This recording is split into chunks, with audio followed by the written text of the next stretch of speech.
Assalamualaikum warahmatullahi wabarakatuh. Waalaikumsalam warahmatullahi wabarakatuh. Mau bertanya Ustadz, dahulu uang diciptakan berdasarkan cadangan emas yang ada. Misal saya ada emas, saya taruh di bank, lalu ditukarkan ke uang. Namun saat ini uang diedarkan tidak berdasarkan cadangan emas yang dimiliki. Apakah menurut Ustadz uang saat ini halal? Baik, pertama, bukan syarat uang harus berupa emas. Atau itu ya. Demikian pula bukan syarat uang harus berupa perak. Karena itu, bukan pula syarat uang harus punya cadangan emas dan perak.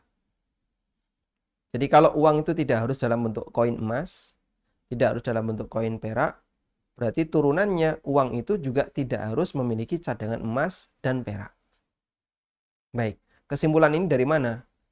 Ada beberapa realita sejarah di masa silam di mana eh, kemungkinan terbitnya uang dari selain emas dan perak itu bisa terjadi. Maksud saya gini, Umar bin Khattab radhiyallahu anhu di zaman beliau ketika beliau jadi khalifah, kerajaan Romawi dan Persia itu pernah memboikot peredaran dinar dan dirham ke negara kaum muslimin. Sebab mereka kalah berkali-kali, setiap kali perang pasti kalah. Korbannya yang berjatuhan jauh lebih banyak. Padahal pasukannya jauh lebih gede. Ya. Karena kekuatan keberanian kaum muslimin, iman yang mereka punya, Masya Allah. Ya. Dan hampir semua perang melawan Romawi maupun Persia, kaum muslimin nggak pernah kalah.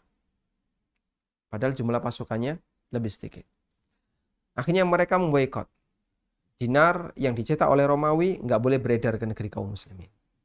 Sehingga ketersediaan alat tukar berupa emas itu terbatas. Karena dinar dan dirham itu berasal dari Romawi untuk dinar dan dirham berasal dari Persia. Makanya Romawi disebut negara merah, emas, sedangkan Persia disebut negara putih, perak. Kemudian setelah pemboikotan itu, Umar mau menetapkan membuat uang dari kulit onta.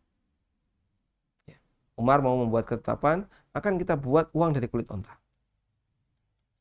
Akhirnya ada salah satu yang mengusulkan, idzan fania al-ibil. Kalau kamu sampai membuat uang dari kulit onta, nanti onta itu banyak yang punah. Loh kok bisa punah? Karena banyak orang yang nyembelih onta, ya. Banyak orang nyembelih onta untuk diambil kulitnya, nggak dimakan dagingnya.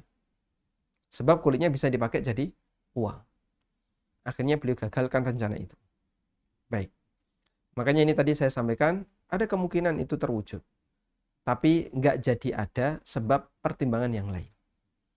Ini bukti bahasanya yang namanya uang itu tidak harus dalam bentuk emas maupun perak. Kulit onta di sini tidak ada backupnya.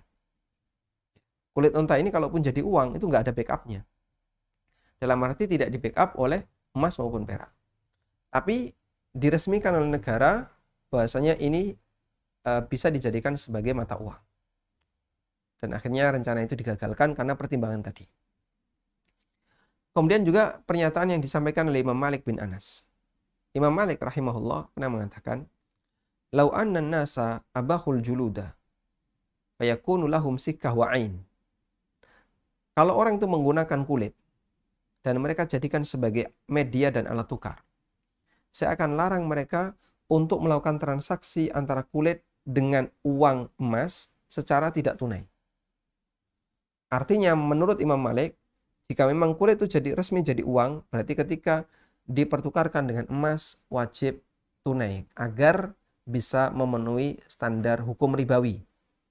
Sehingga tidak terjebak dalam riba nasi'ah. Baik. Karena ada syarat ya, uang dengan emas itu harus tunai. Uang dengan emas harus tunai. Sehingga kalau kulit statusnya uang, maka berarti ketika ditukar dengan emas wajib tunai. Sehingga itu bukti bahasanya uang tidak harus dalam bentuk emas, perak, dan juga tidak harus di backup oleh emas dan perak. Ini teori uang secara syar'i.